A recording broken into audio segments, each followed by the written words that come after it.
Hey binders, before we get started with today's episode, I wanted to let you know about my new Oracle deck called the Magic Morsels Oracle deck. It is an exploration of the things we crave, and yes, by that I mean food. Let's pull a card for today, shall we?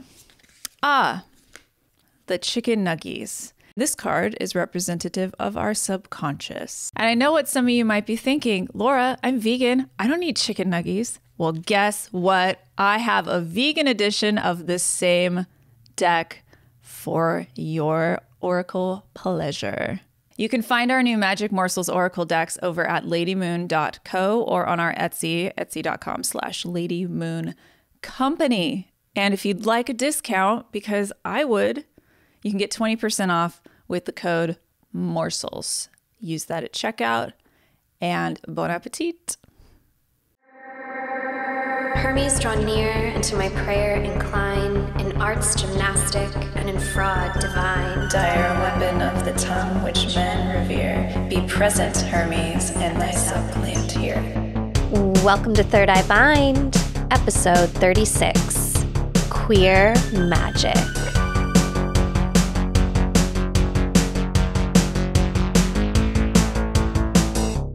Hi, I'm Laura. And I'm Kaitlyn. And welcome to Third Eye Bind. Welcome, welcome. It looks a little different today because we have our first guest episode. So exciting. Isn't that exciting for everyone? It's so exciting. I can hear the applause. The applause is happening. Right We're now. not changing our format. Don't worry. But on occasion, we will be having some guests when we have topics that we need or want a little more perspective on. Before we introduce our guest and get to all the fun stuff, if you like our podcast, If you love us, please be sure to like, subscribe, rate, review. If you're watching on YouTube, drop a comment below. text it to your dad.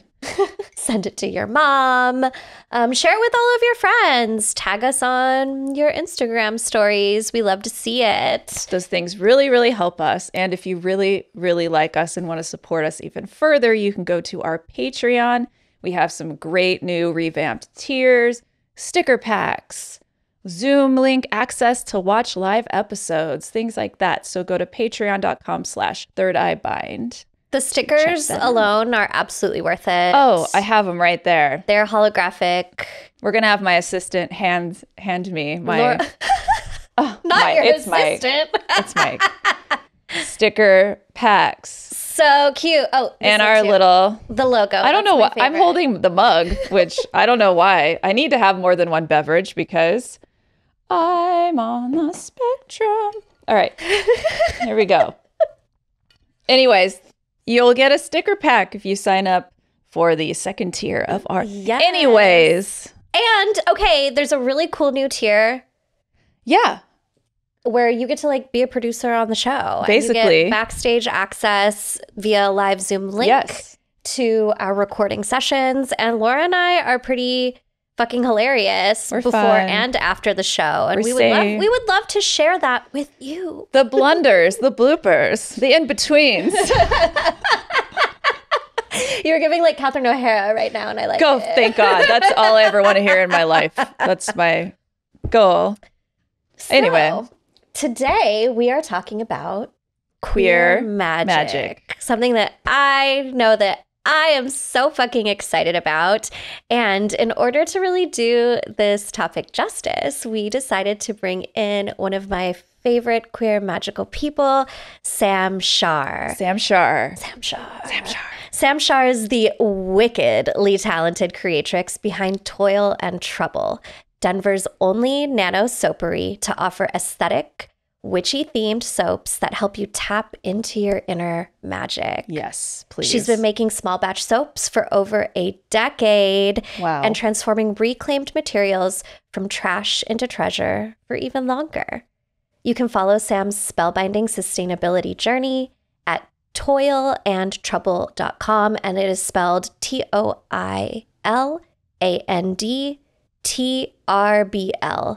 TOILandTRBL.com. And it's the same thing on Cute. Instagram too. We love that. Yes, we love it. So welcome, Sam. Welcome, Sam, Hello. to Third Eye Bind. Welcome to Third Eye Bind, our first guest ever. I'm so excited to be here. We're so happy to have you here. Do you want to tell our listeners and viewers a little bit about yourself and where we can find you, what's going on in your world right now? Sure. Looks like my camera just fell asleep. Why are you doing this while we're recording? Hello? It's okay. Okay, it's recording now. A little bit about me. So you led into that intro so beautifully. It summarizes kind of the whole journey I've been on, but I have been making soap for about a decade, and I think it was probably 2018, 2019 when I started to step into my like witchy journey authentically, having experiences beforehand, but not so, what is the word?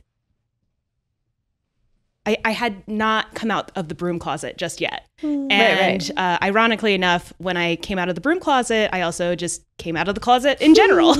So both of these are tied, not so much to the soap making, but I think that the soap that I create has yielded an audience of similar witchy queer folk.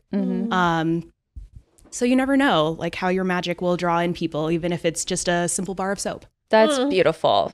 Well, speaking of stuff that we've made, let's pull a card from my Sirens of Song tarot deck. Yes, the 3rd edition. Yes. So we always start our show with a card pull. A card pull. All right, let's see. What is it going to be? I honestly don't know. I've been thinking about it all morning. I was like, I wonder what card they're going to give us. I don't know. Is that it? No. Okay. That's it. Okay.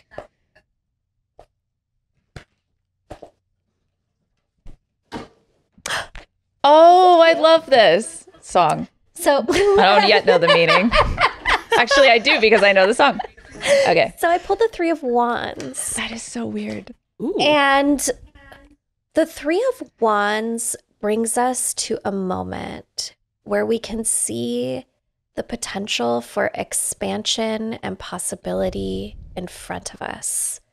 The world is truly our oyster, and we are being invited to step out of the comfort of our current existence and step into that potential that lives not only around us, but really is being reflected to us by the world outside, right? Like that expansion is inside of us and we're witnessing it in the world around us. And it's activating this knowing of like, there is more, there is more. And I think it's so interesting that like Sam led in about stepping out of the broom closet and the closet.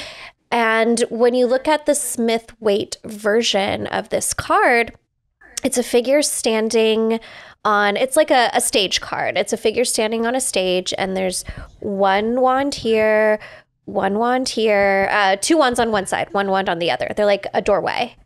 And in front of them is water and boats and an island.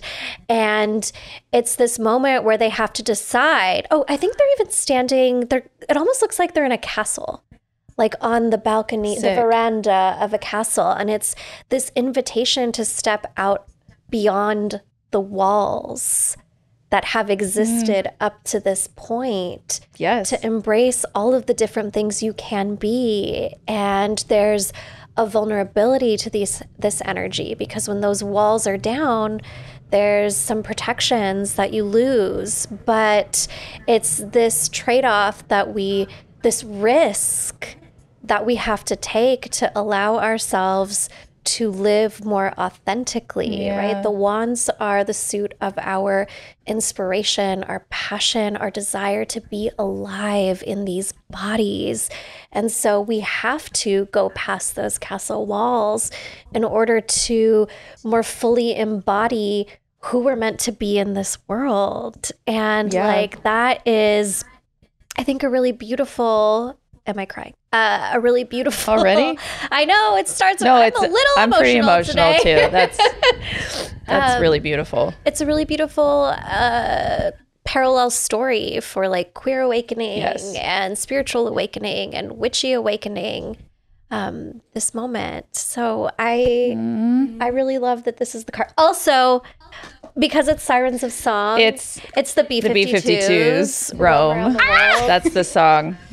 And I just got tickets to see the B-52s in Vegas like yesterday. I would love to go see the B-52s. They have a residency at the Venetian. BT Dubs. I didn't know that. Yeah, we should all go together. My dad invited me. Incredible. My dad is amazing. Anyways, that makes beautiful sense to me. Because even if you don't identify as a queer person, having that expansive mindset and like the acceptance of queer people is important to like expand your empathy and love, and like to exist in a world where that is accepted is like, that's what I think of when I think of like the beautiful ocean, all the boats, and everyone just sort of like living in more harmonious way. Like stepping outside of one's comfort zone. Yeah. And I don't know, the biggest thing leading into today and what I see is a lot of like witchy people that identify as witches not being accepted, not accepting like the queer community and not being open to that. And I find that like really contradictory, because witchcraft is like inherently queer and, you know, offbeat and the other and things like that. And it's a bit upsetting to like see that for me. I've definitely noticed and Sam, like, feel free to like jump in, like you're in the living room with us. Sorry, Mike. I broke the fourth wall. But I've definitely noticed like there are certainly corners of witchy online community that are very like cis woman centered, like cis woman focused, and like witchcraft is for women, biological women. And even like the term biological woman is something that I struggle with, because it's like, what about our biology makes us a certain word? But I digress.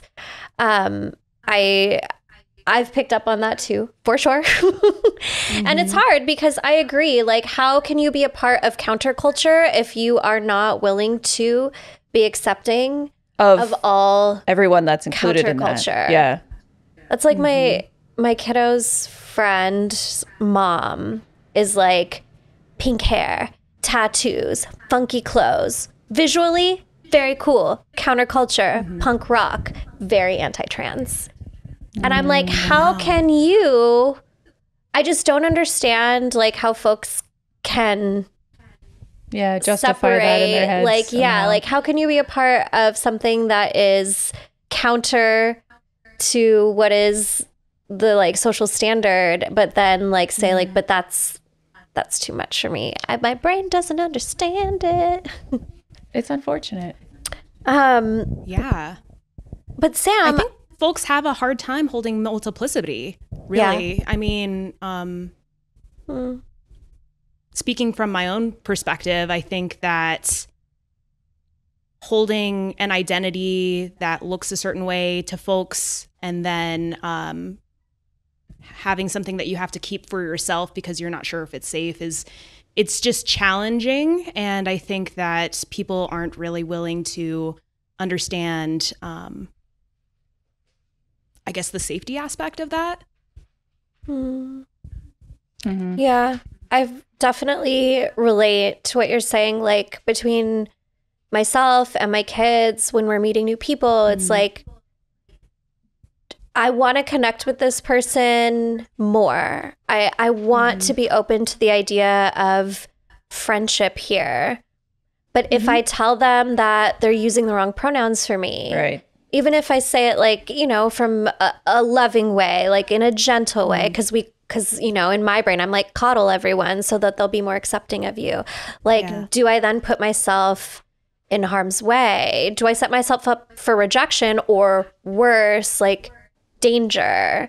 And, you know, I feel that way when I meet new people. I feel that way at like the doctor's office. And right. Just these everyday situations that you don't think about if you're like a straight person or, you know, a traditionally a cis person. Yeah. Even like me, like I'm likely non-binary in a she/they kind of way, but do I Laura just record? I kind of came out in our last episode a little bit, but I'm like, my first reaction was like, I don't need to change my pronouns though. Like, I don't need to do that. I don't need to like draw attention to it or like make a statement about it. That was my instinctual reaction because, yeah, there are people I know that would probably be like, oh, she's just like joining the ship or whatever, just doing it because it's trendy. We're never buying her croc charms again. Yeah, I don't. Oh, those croc charms! Damn, I'm gonna burn them in a fire. Burn the croc charms. It's a very new concept to me, so I'm still like, oh, sussing it out. What the fuck was what were we talking about? I forgot what the episode was even about. Don't cry. Oh my God, you're so dumb. I can't help it.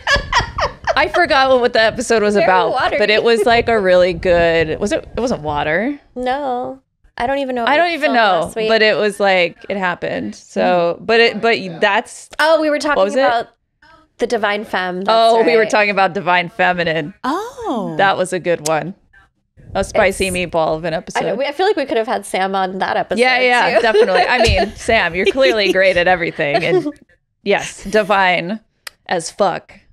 But yeah, so that's sort of what reminded me of this whole situation. It's like, oh well, that's probably who I am, but what are the consequences of like being out about it or public about it? You know, it's fucked up. I felt similarly with like witchy things too, though. To what Kaitlyn was saying earlier, it's almost hypocritical where you see people who are on the fringes of society and yet they still harm others who are in a different intersection of oppression. And with the witchiness too, I felt like I had to keep it very hidden because I was afraid of what people would think of me and kept a lot of this thing, the practice that I had in private until I felt comfortable enough to just say fuck it. I don't really care what you think, and I feel very confident in my practice. And it took me a second to embrace the same for my sexuality and my gender expression as well. But it does take time, and there's no rush. And I'm very fascinated to hear how the non-binary conversation had come up for you, because I could go into length at how existential it felt for me. It felt very well, we broke it down, and when I was breaking it down, I was like, oh yeah, though that makes a lot of sense. Definitely the same as you identify, like she, they. I mean, I'm comfortable with those pronouns, but not he. I'd be like, no, that doesn't feel right. Yeah. For me. And then that goes into dysphoria, right? So then you really understand, okay, when it's masculine energy, I feel kind of unsure of myself, but is there anything inherently wrong with the masculine? What is masculine? Like, and then that goes into the gender binary. It's very interesting. Like internally, I have a lot of masculinity. Externally, not so much, but sometimes I do. But I'm just a very I've always been a very dualistic person. Like I'm a lot of things and I'm me. You're a Gemini. Yeah, exactly. So duality comes very easily to me. So I understand like the concept of being non-binary. It makes sense to me. But our whole episode was about kind of breaking down like the feminine stereotype and what it means to be a woman and how it's being the misappropriation, how it's being just used for all these other things. But yeah, it's very interesting and it's funny about the being comfortable, like being out as a witch or out of the broom closet. Like that's something that came very easily to me.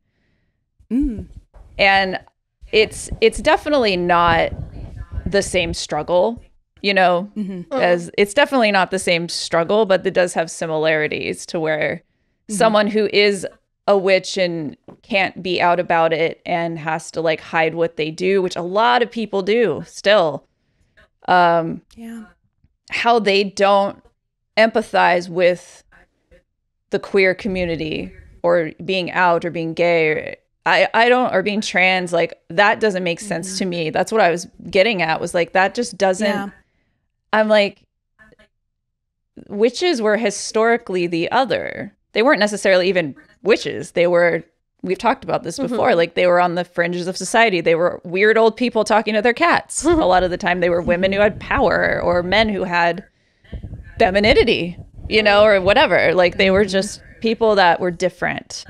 And so for the witch community to not always fully embrace that, I do see it a lot more, which is great. Like with newer, like younger witches, I guess, or like, I don't know. There's a certain generation that I'm speaking about of witches. And those are the same generations that are like typically more conservative leaning. So I guess it makes sense, but it's interesting. It's just a weird.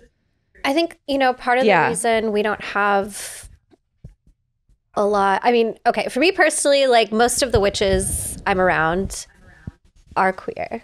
Right. Which is cool. Yeah. But I think part of the reason we don't have older generations supporting us in a big way is because like we've lost so many queer elders. Yeah. To the AIDS epidemic, to violence. Like the average lifespan of a trans person is, I think, 35 in the United States of America.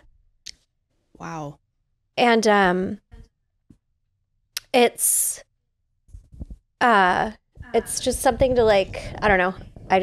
Something to think about, it's part of the reason why we don't get to see so much of that support. Yeah. But Sam, you brought something up really interesting to me, that like your queer awakening, well, I don't know if it's your awakening, but like coming out of the closet and coming out of the broom closet, there was like an intersection there. And I would love to know more. Yes. Narnia. I would love to know more about how your magic supports your queerness, how your queerness informs your magic. Like, how does that intersection work now that you're already out and doing the things? Yeah. Ooh, I'm like, where do I start? Yeah. How did you find witchcraft in general? Like, and was that, how did that happen? Maybe start there. Yeah. So I think when many folk talk about their queer journey, their gender journey, and like their witchy journeys, they kind of have this underlying current where it was already there, like all the time. And it wasn't until, certain catalytic moments occur that you're like, oh, now I'm awake to what was within me. So for me, when it comes to like magic, I would say that I was always that kid with the stones and the sticks and the flowers, making her own potions. And my mom and I, the reason why I actually started TOIL+TRBL had a lot to do with our self-care rituals together. So she actually aligned me with my own feminine energies. She's a double Taurus. She has a Taurus stellium. So very, very Venusian woman. And so the way we would bond would be making our own little potions together, our beauty regimens together. And there was just something so cool about like the alchemy involved with that. And I always, I guess, really attached to it. And now in my adulthood, I'm like, oh my gosh, that was just magic. That's why I loved it so much, because it's literal like mundane magic. And how can I bring that to other people so that they can feel more sparkly and like youthful, not in like a superficial sense, but like in that internal child like kind of way. And then when it comes to queerness, I think, I look back on it, and all the people I sat with at lunch in middle school, like who were like the weird nerdy kids, like we're all gay now. Yeah, so totally. I don't know how we all knew, but somehow like everybody who's on the queer frequency like gravitates to one another in youth, and then much later in adulthood you're like, oh my gosh, they're trans, or oh my gosh, they're queer. Like how did we know when we were so young? Like I don't know, but we just knew. So it's just, I think, more of an awareness of the energetics now in my adulthood, but it was already there. It sounds like the experience with your mom and those self-care and really like connection rituals were kind of a defining moment in your magical practice, were there any defining moments in, like, positively defining moments in your relationship to your queerness or your gender identity? Yeah, most definitely. So I think for many people, 2020 was an eye-opener for their self-expression. Yes. And for me, I already knew that I was bisexual. I had come out, maybe early college or late high school. I kind of forget. But when it comes to bisexuality, it is a very challenging space in the LGBTQIA pantheon because it is heteronormative facing. So a lot of people don't understand you're in the alphabet mafia if you're with a man. So even though I was bisexual and had been out bisexual since college, I hadn't really been treated like someone who was within the group. And I felt like kind of hidden, even though I was technically out. And come 2020, I think that was a revelation to me where I could really step into that door and take space up in the queer sphere. And I think I also cut ties with folks who had their own internalized biphobia. And without that tether, it really released me and allowed me to feel like I was allowed to be queer. Wow.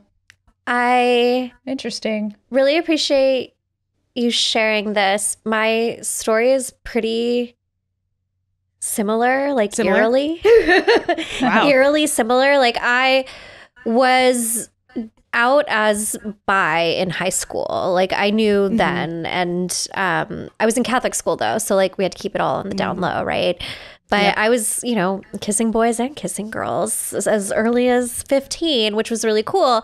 But I always, and I continue to sometimes feel, and I don't know if it's internalized, because I don't think it's coming from the people around me at this point in my life who are all very queer and very, like, bi positive, but like, am I not queer enough? Like, is it okay for me to call myself this? Because I do think I approach witchcraft and spirituality from a very queer perspective, which is what kind of differentiates me from elders in the traditions that I'm in, is that like, my sexuality and gender identity cannot be separate from spirituality. But then I find myself thinking, like, am I wrong taking up space here? Am I wrong because I am in, like, a relationship that outwardly seems, cis heteronormative, even though, like, I'm trans, my partner is also bisexual, like, we just happen to fall in love. You just love each other. You love who you love. You love who you love. But I, like, still struggle, I think, with, like, am I queer enough to be taking up space? Am I queer enough to be calling myself that? And like, in 2020, that was when I had my like, gender awakening. And it was really because my kids had theirs first. Yeah. And I was like, oh, no, this is all of us. It's a me too. And it was kind of special to, like, I don't know, shepherd my kids through that and then realize, like, oh, I'm actually helping myself too right now. Like, I'm seeing all of us transform together. Well, that's what it takes sometimes, is like, I wouldn't have just thought, oh, that's a thing. People learn, like, oh, that's a concept that's existed forever and is now, being talked about again, or like, brought up by people. And then we learn about it and then we think about it. If you're like, we do a podcast and then we have nice people, we talk to each other, and then you learn things and you expand your mind, and then you go, oh, is self-reflection. So, like, it makes sense that your kids, like, they're your kids, like, that they were going through it, and then because I think that, like you said, there's not a lot of queer elders left, so you need like-minded people to sometimes, like, understand more about yourself, right? That's relationships, that's human nature. So I think that's really beautiful. Very interesting. Sam, what does queerness mean to you, and what does magic mean to you? Oh, yeah. they are like so intertwined. I know. How do I convey like what I'm feeling? Because I'm feeling all the things right now. Say all the things. Yeah, say all the things. We got time. Just word vomit. That's all we ever do. I feel like queerness is like everything all at once. You know what I mean? Where it's like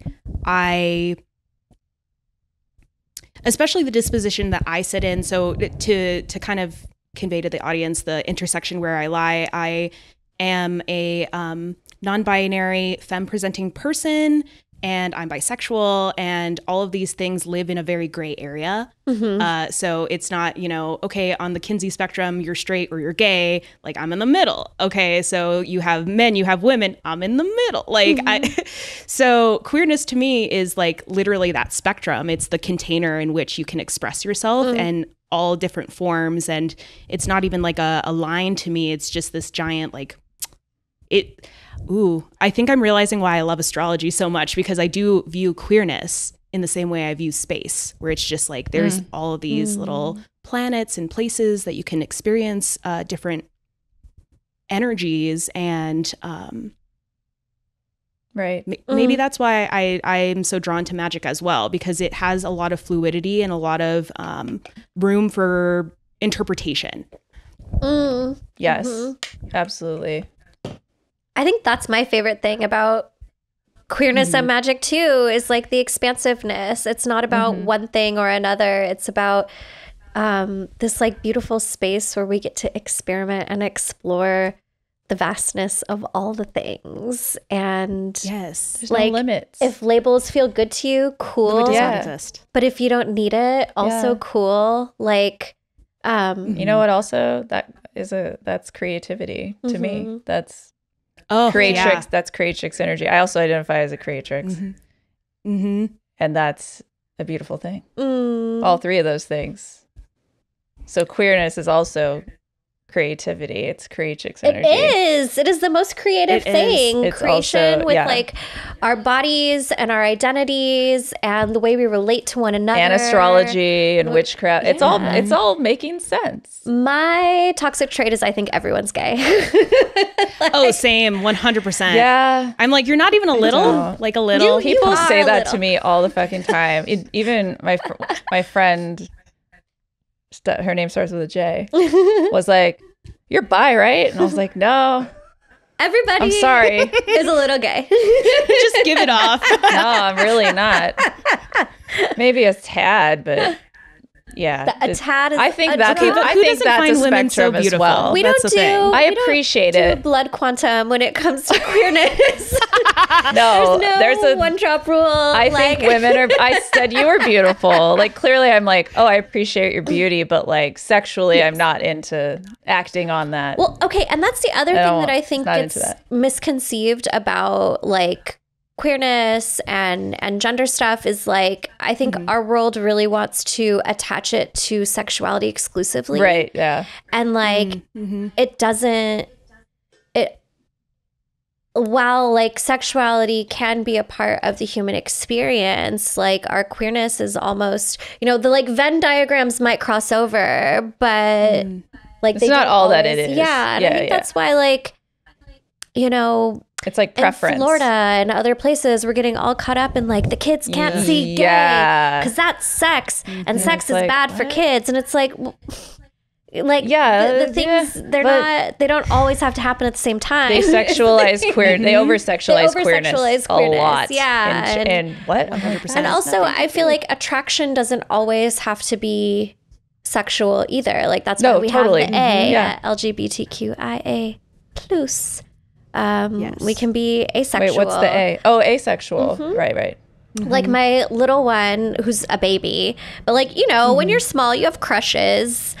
And it's part of like how, like I had a crush on Megara. I had a crush on Rogue and Storm, and Wolverine. I love the X-Men. I love the X-Men. Yeah. I also really love the X-Men. Is that like a queer thing or what? Yeah. Could be. I'm definitely obsessed with it.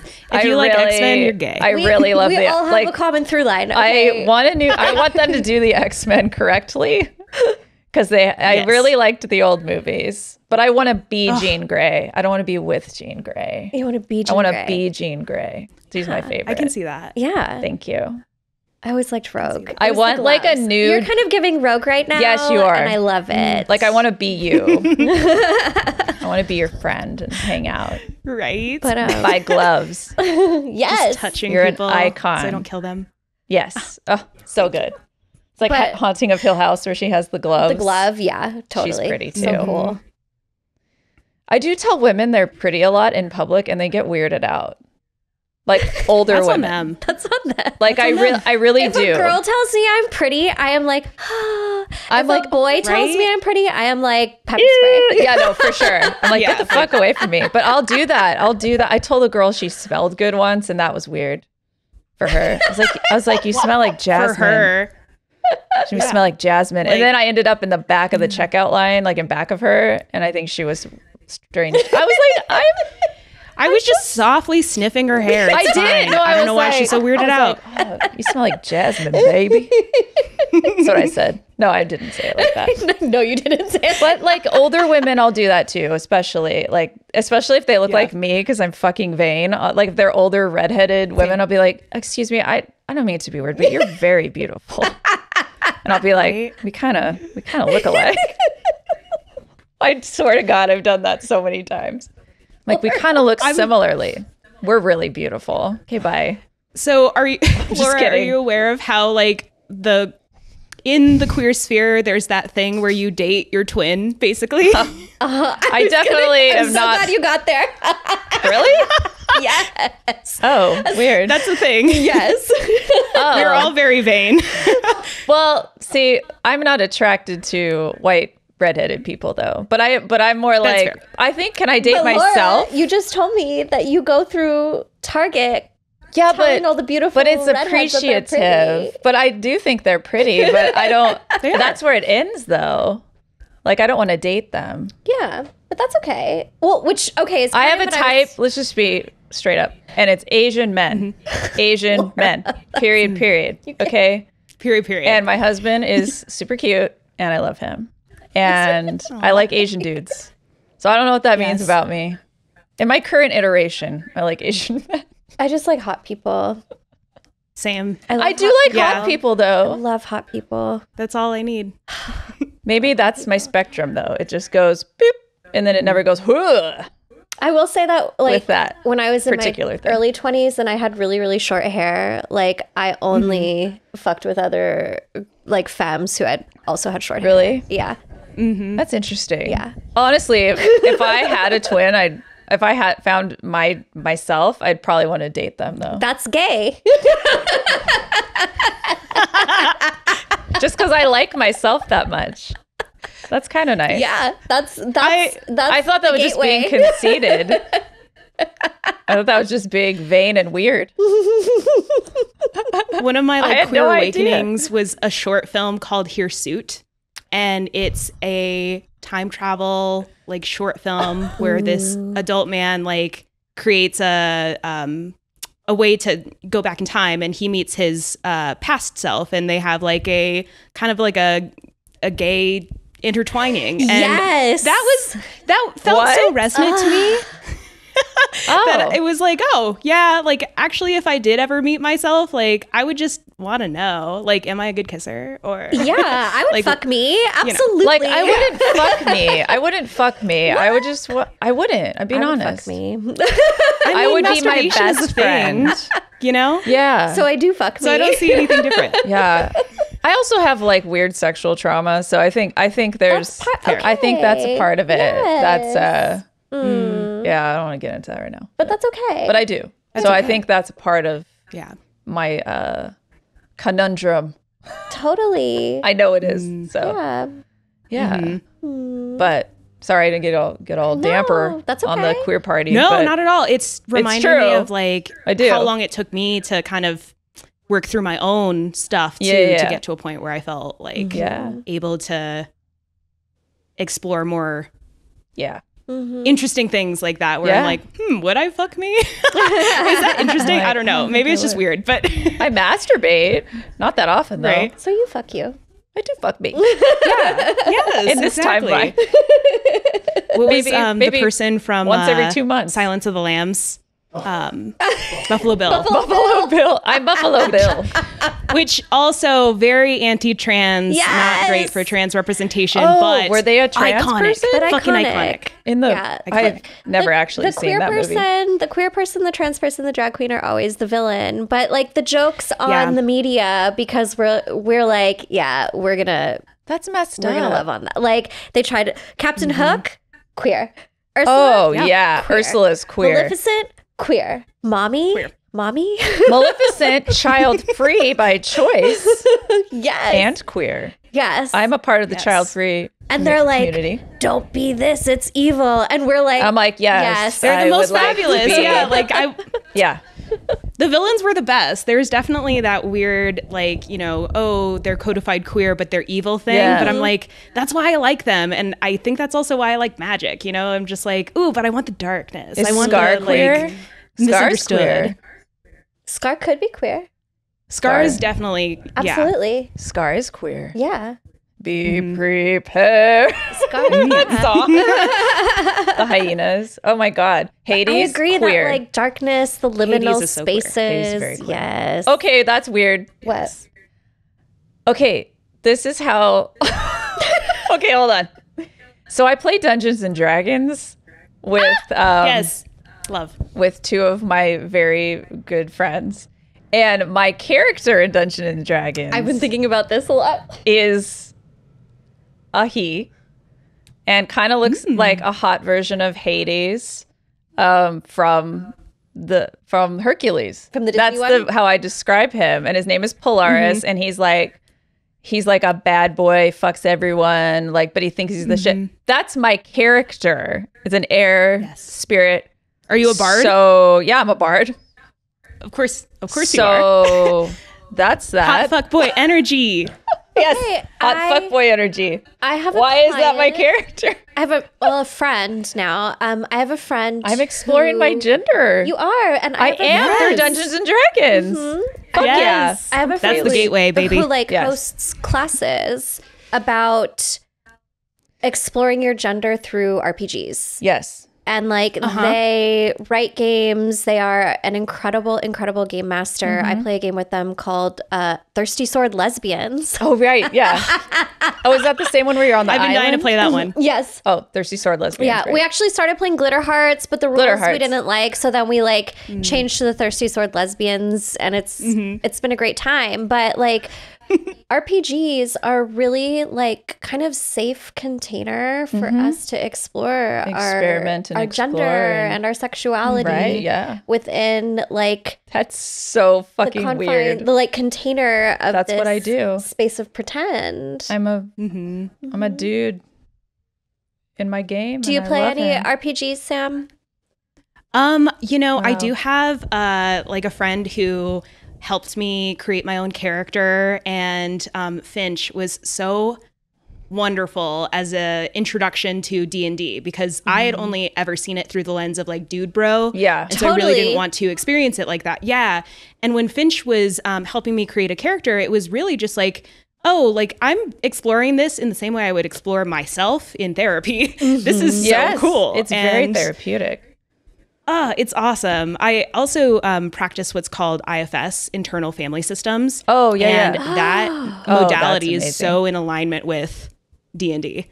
Right. So for folks who aren't aware of what that is, it's basically where you go into your mind palace, and you're personifying your emotions. So let's say you're having a really tough time with your anxiety, you actually unblend from the feeling of anxiety and speak to it and interact with it. And I think that work got me into the realm of D&D and being able to use that for play, not just trying to understand my flaws. And that created so many really cool characters and a lot of depth that I don't think I would have had I played without that context. I would have been probably just a very vanity play, I'm just here to take up the spotlight or whatever, you know?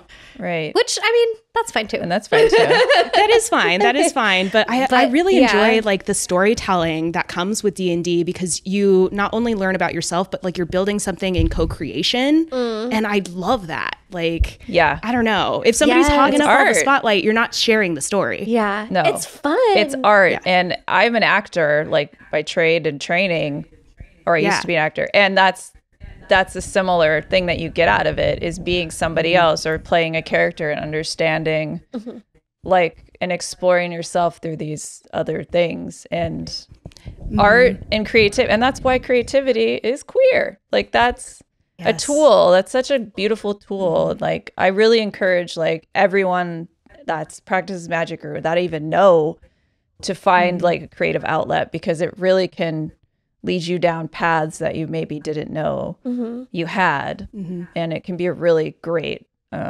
like internal family systems, and like just these tools that you have to, and D&D, it's creativity, like just to that's very therapeutic if you're someone who doesn't like traditional therapy or like has trauma with therapists or whatever. Like that's it's the way I live my life, and it's just I like it. It's free.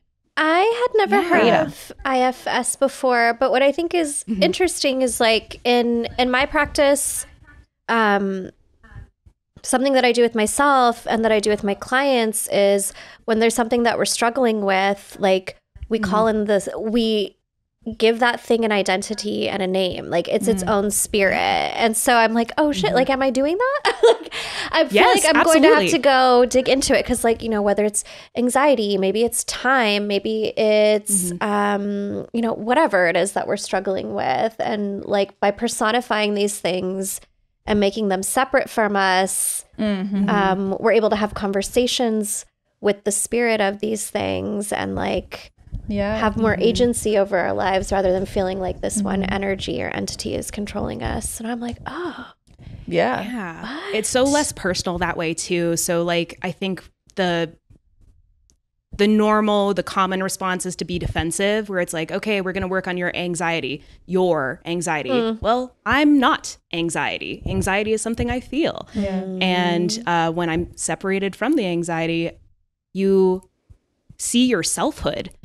And you realize like, oh, emotion, like I am the being that experiences the emotion. I'm not the emotions. You're that's what's so, that's separation. It's very nourishing. That's how, there's a book I have called How to Get Rid of Unwanted Intrusive Thoughts. And I'm someone who suffers from anxiety and panic disorder. Medicated now, woohoo. But like, happily medicated.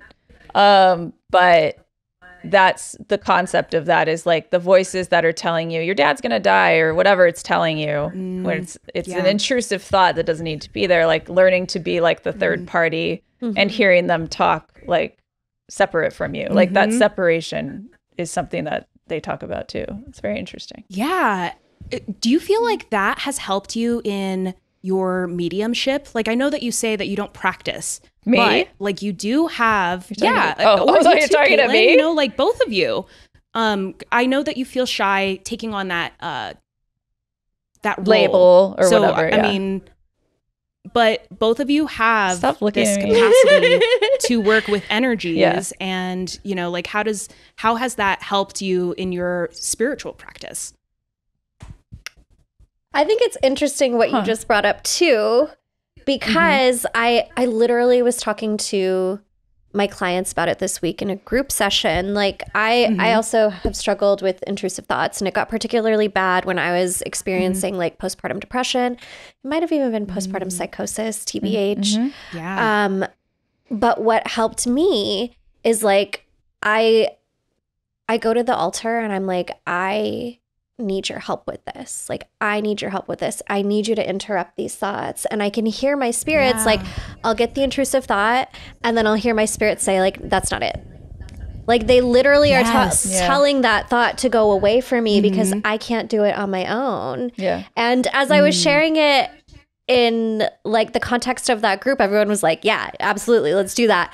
But when I'm sharing it, like, here with, like, an audience that's bigger, I'm like, oh my God, does that sound, like, crazy? But, like, no, it doesn't. No.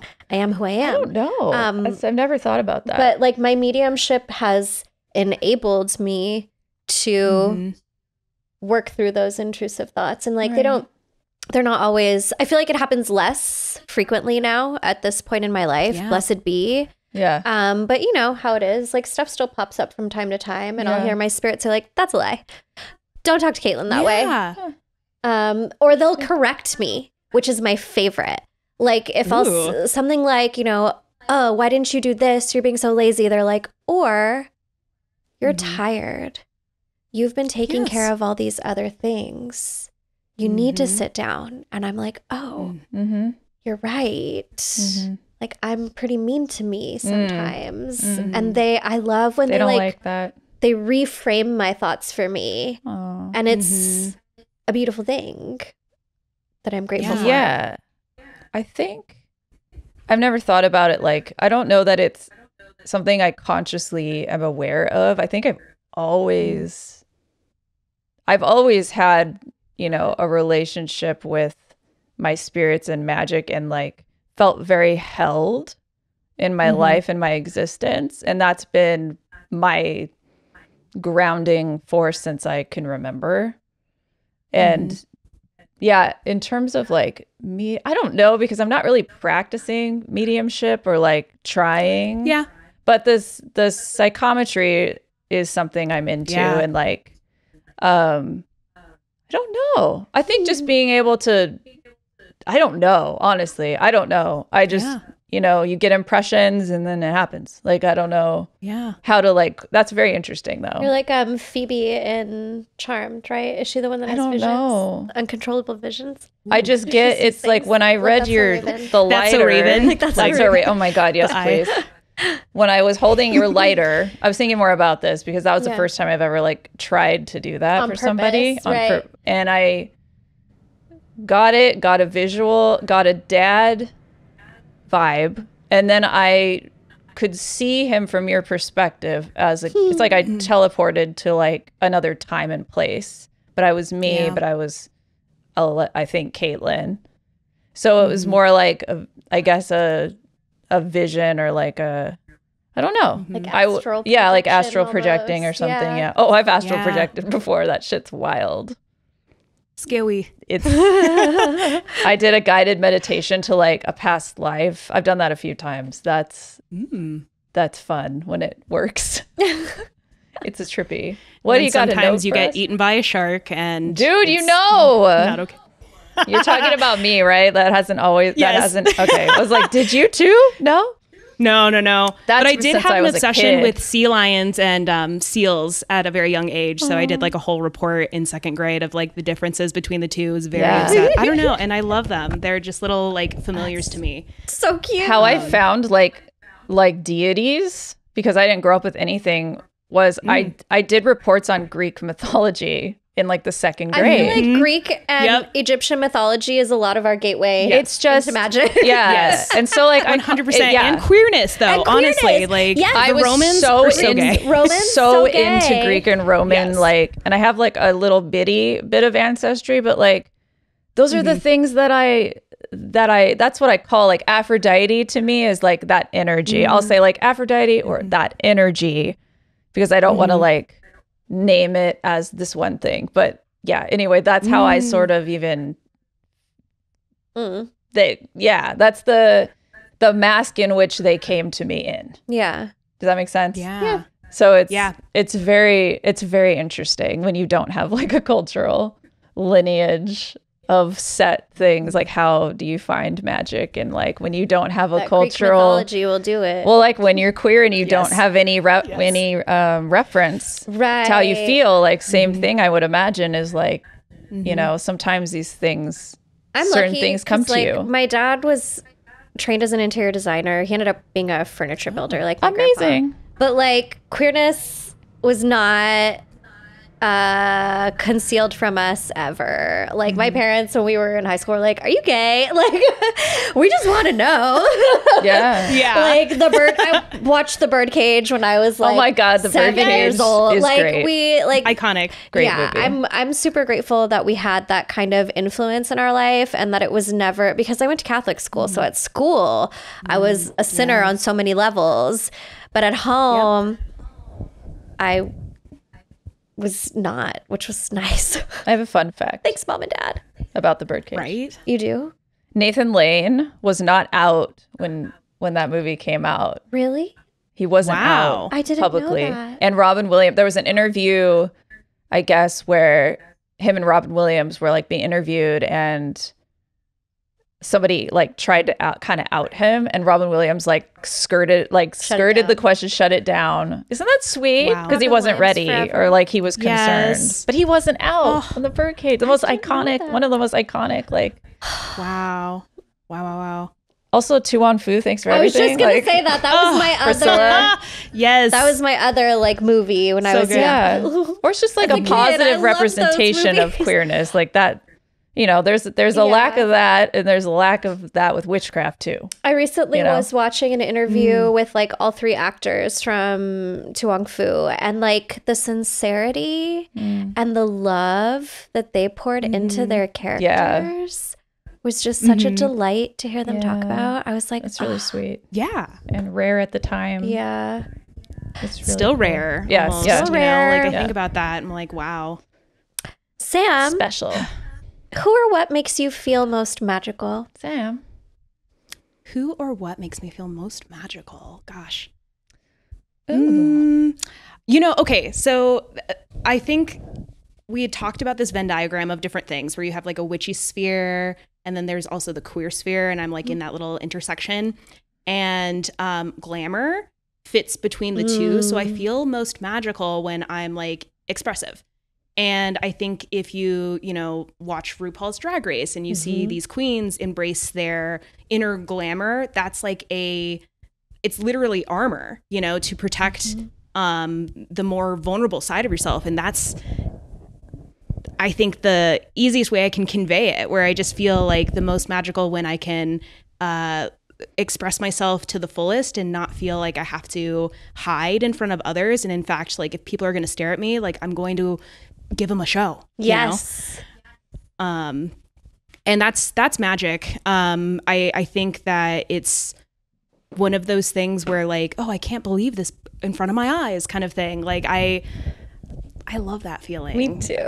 Where it, like you had mentioned, Kaitlyn, how your children really helped you step into your own identities. And like, I feel like it's a symbiotic relationship. So when I get to be that beacon for others, it like feeds off of each other, where it gives other people more confidence to express themselves and claim their magic. And then it fuels me to do it more too. Yeah. Speaking of being a beacon for others, what is some wisdom or advice that you would like to impart on folks listening who are maybe at the early budding stages of their magical queerness?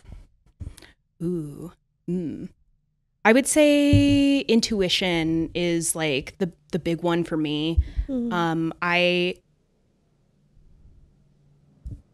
listen to many of the societal norms around me that say, a woman looks like this and a straight person looks like this, and this is the performance that we expect everybody to conduct, and that's the way that common society looks. And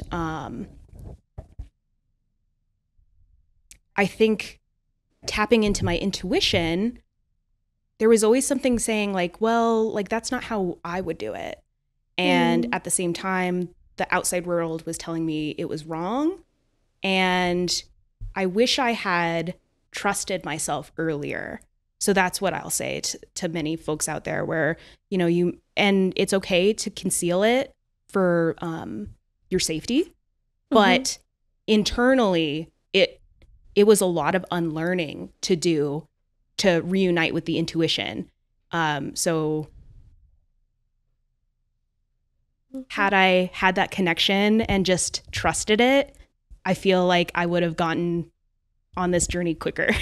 And that's what I feel like the most regret for, is like the lost time, where I could have been myself for so much longer, you know, and being here has been such a joy. And I hope that many people can feel that within themselves, because it sucks to realize you were playing small for so many years and seeing how much space you can actually take up when you do. Yep. How does, as a fellow business owner that makes cool shit, how does your business and your magical life intertwine? Like, how do they inform each other? Chaotically. Yeah. I'm sure that. you get that, where you're like, well, I get that. Aphrodite gave me this download and now I have to make this thing or whatever, you know, like literally. Like literally. It's so chaotic. Does it inform like what you make, or how do you decide what to make, you know, or what to do? Yeah. I know there's a lot that goes as far into as that. like crafting things for TOIL+TRBL, I do look at cycles of the moon. So the way that I make my soap is all do y'all know about soap making, like how it's done? A little bit. Have you seen Fight Club? Only what you've taught me.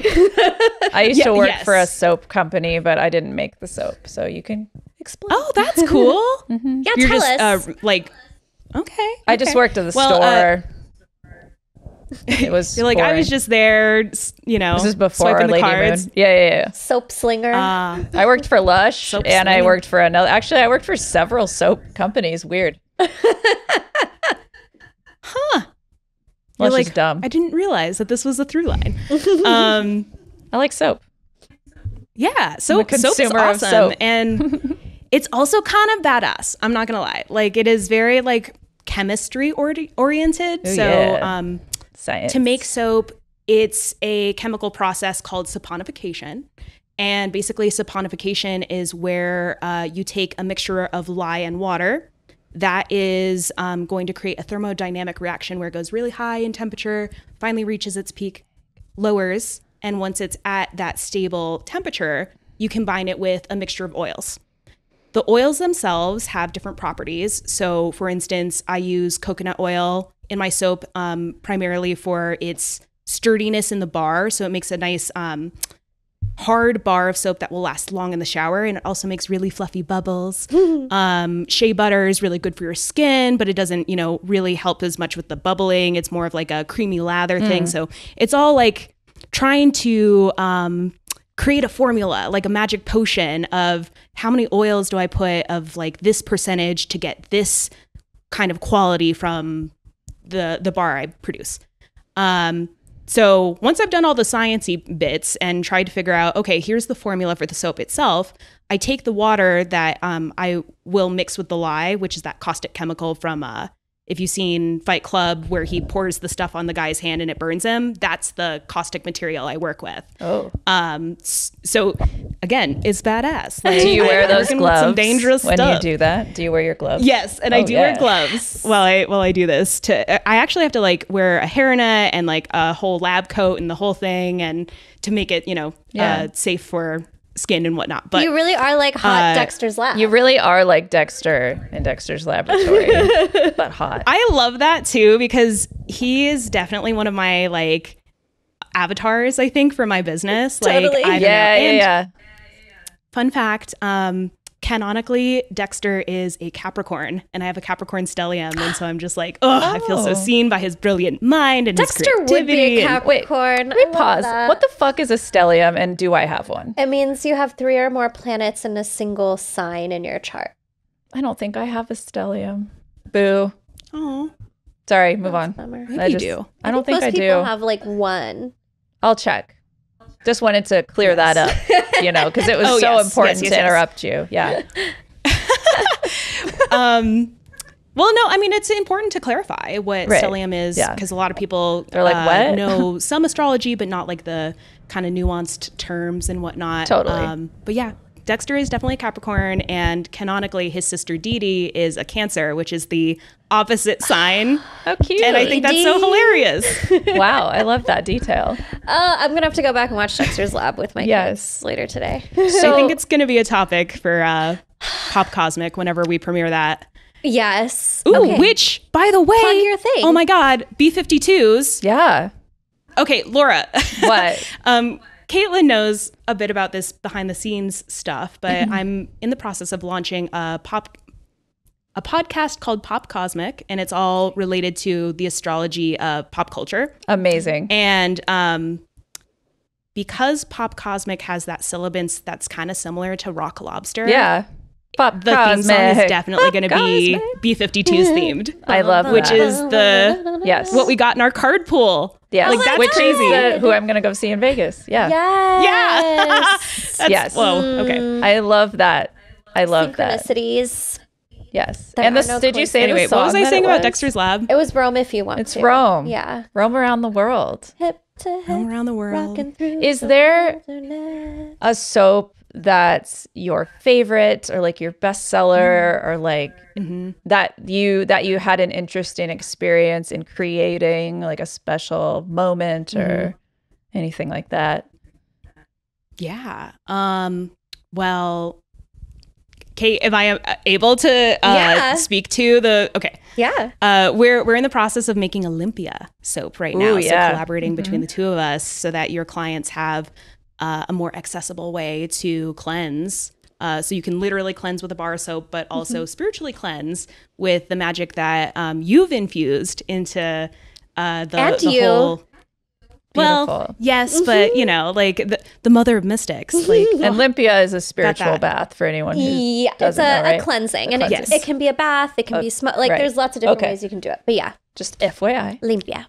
yes, Means yes, clean. yes, yes. So Beautiful. that I'm looking forward to. So you have the special scent formulas Yes. in the process of deciphering which one will be the one to choose from, but that's going to be fun. And as far as like bestsellers go, I would say typically my astrology lines sell out fairly fast. So all of those soaps are inspired by the signs, and I went as far as to go into like the color theory.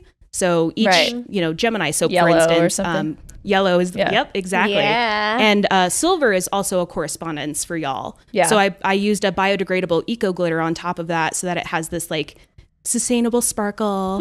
Do we get 2 bars? I'm just kidding. Yes, of course. One for each course. person. One for each personality. Yes. That's great. And then the scent themselves too. That was so much fun to create. Like the Mother Mystic coins this term called sensual sorcery, and I fucking love it. And that's what it feels like. It feels like you're really making this potion to invoke the energy of this is what Gemini smells like. This is what it looks like. This is what it feels like. And I also love learning, like when I go to vendor shows, I'm doing the astrology line, somebody buys a soap and I'm like, interesting. Like I get this demographic information. And Yeah. Yes. ironically enough, all water signs sell out the fastest. And it's not like, they That's just interesting. know bath culture. They do know bath culture. I don't know why. Yeah. Interesting. Yeah. I would think Taurus would sell quickly too Yeah. because it's luxurious. Maybe the water Yes. soaps are just like they smell real good to more people. I don't Also know. that, yeah. I'll have Yeah. to send y'all the collection to smell them out and see My God, what you think. please. But I gifted Laura the I am a Taurus Moonstone. rising, so I think I gifted you the Moonstone and the Amethyst soap for Christmas. Ooh. I don't think I've used them yet because I still have 'Cause a they bar in smell there. so good. I'm gonna use it later. I'm a Taurusy person. I love everyday showers is how I cleanse. That's my grounding at the end of the day. Like I'm a night shower, and I do like a bar soap. So Me too. I am excited. That's why I'm so You'll have to excited let for me a know. collab. I will. And Toil and Trouble is such a too. cute name.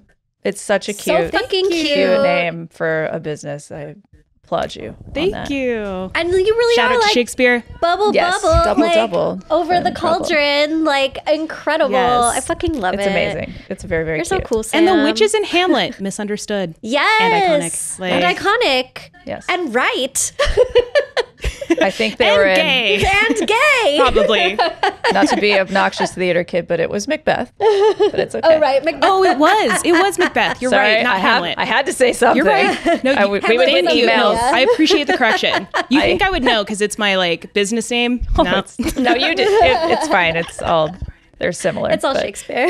As a theater Yeah. professional, I must say, was not. My favorite was always Right. Much Ado About Nothing. and I also did that show, so I know it really well. I played one of the witches. But the spirit, Shocking. the spirit voices of the witches. That wasn't the actual. Yeah, it tracked. It tracked hard. Oh my goodness. So what is your website? How do we find Oh, and you? you're giving us a discount, right? A discount code for our audience? Oh, yeah. Do tell. Share all the things. Plug your stuff. Plug the things. Oh my goodness. Yes. So y'all can find me at TOIL+TRBL.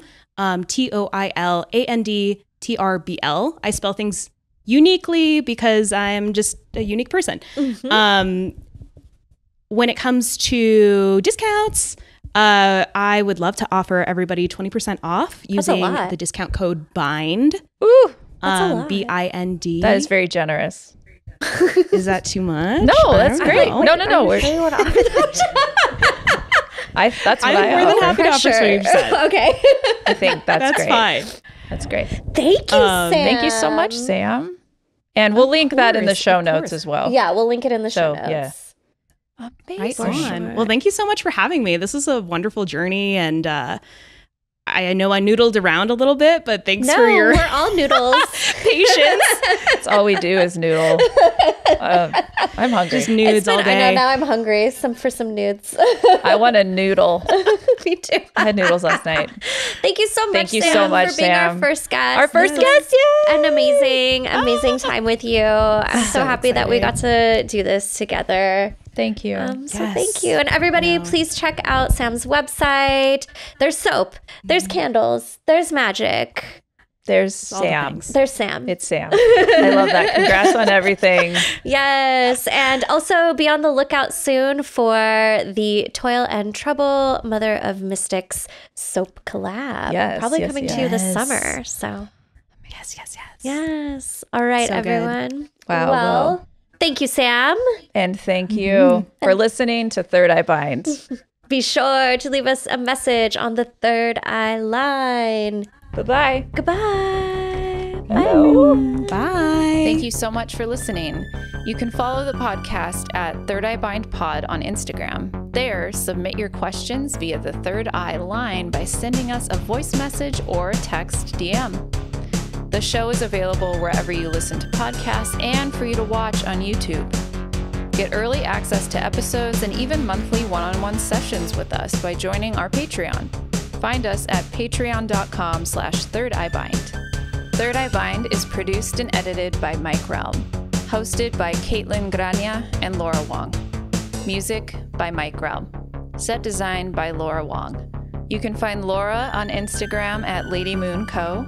And you can find Kaitlyn at kaitlyn.grania.